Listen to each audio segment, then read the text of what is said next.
Commissioner Kevin Catalina, Deputy Police Commissioner Belinda Alvarez-Groneman, as well as Chief of Detectives Darrell Simmons, Chief Patrol Jerry Hardy, Assistant Police Commissioner Elizabeth Dates, Chief of Trauma and Surgery here at Stony Brook University, and our Medical Director, Dr. James Boswinkle, and PBA President Lou Savillo. This is an ongoing investigation, and we're still gathering information regarding this morning's incident. Here are the details we can confirm.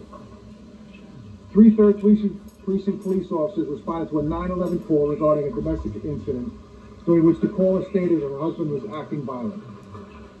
The officers arrived at the home, located at 1138 Udo Road in Bayshore, at approximately 9:10 a.m.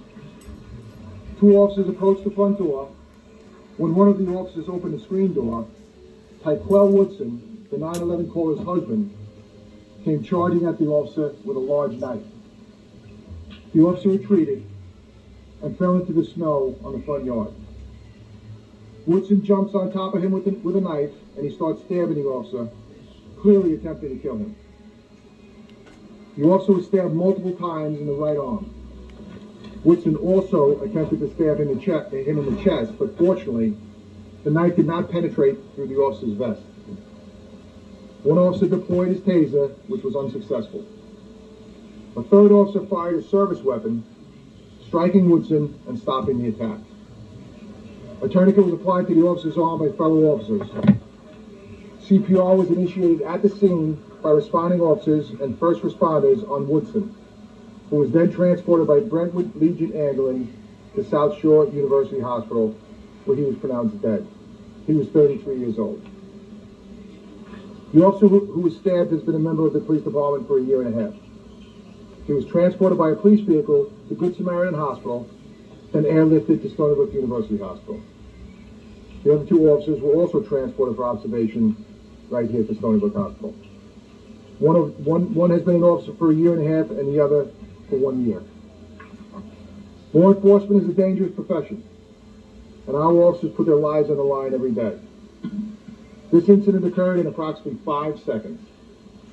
I want to be clear, this was a justified shooting. Without the decisive actions of these officers, one of our officers would have been killed today. I am grateful that my officers will be going home to their families. Please keep them in your thoughts. As I mentioned, this is an ongoing investigation, and we will also be aiding the Attorney General's investigation with anything that they need. I would now like to turn it over to PBA President Lou Savillo. Thank you, Commissioner. Good afternoon. This violent career felon was intent on killing a police officer today. And it's only by the grace of God and the swift actions of the other officers that were on that scene that we do not have a dead police officer today. Thank God they were there to prevent the loss of life. Thank God that he was wearing his bulletproof vest, because if not, that knife would have been plunged into his chest. We're grateful to the officers on the scene for their heroic actions. We're grateful to the team here at Stony Brook, led by Dr. Boswinkle, for their life-saving efforts. And we're just thankful to God today that we are not mourning the loss of one of our own. Thank you.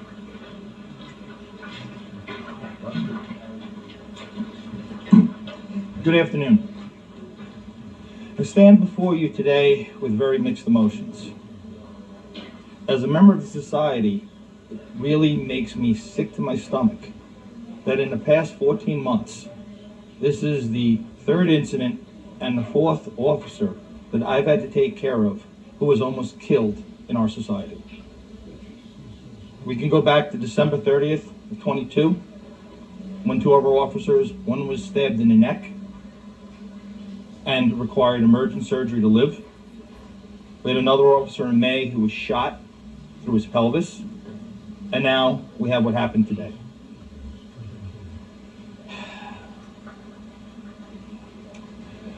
We're very, very, very fortunate for the way the events went. When the officer arrived and was stabbed multiple times, he had wounds to his hands, both forearms, as well as his face. Some of these wounds were significant enough that it required the quick actions of his partners to apply a tourniquet to stop the bleeding. The additional expedient actions brought him to a trauma center where they were able to assess, stabilize the officer, and transport him to us. At Stony Brook, we repaired his wounds, some of them being complex. We do have concerns that there may be nerve damage to his dominant hand, which he uses to eat and write with. But we're very fortunate that he's alive, and overall these wounds were not life-threatening as we've seen in the past. We're hopeful for a full recovery. There is obviously a possibility with the concern for nerve damage that he may need surgery in the future. But once again, we're very hopeful that he has a full recovery.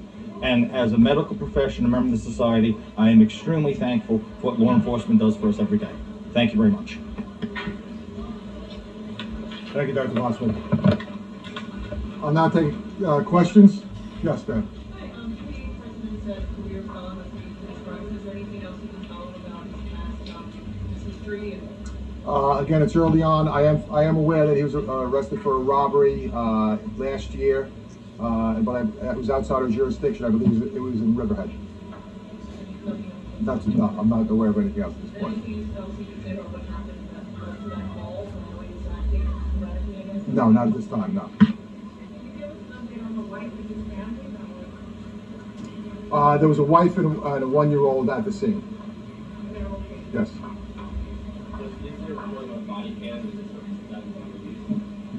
It was recorded on body cam. It will not be released at this time.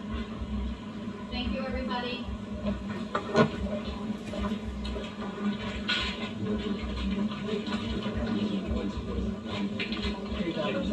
Officers, are they okay?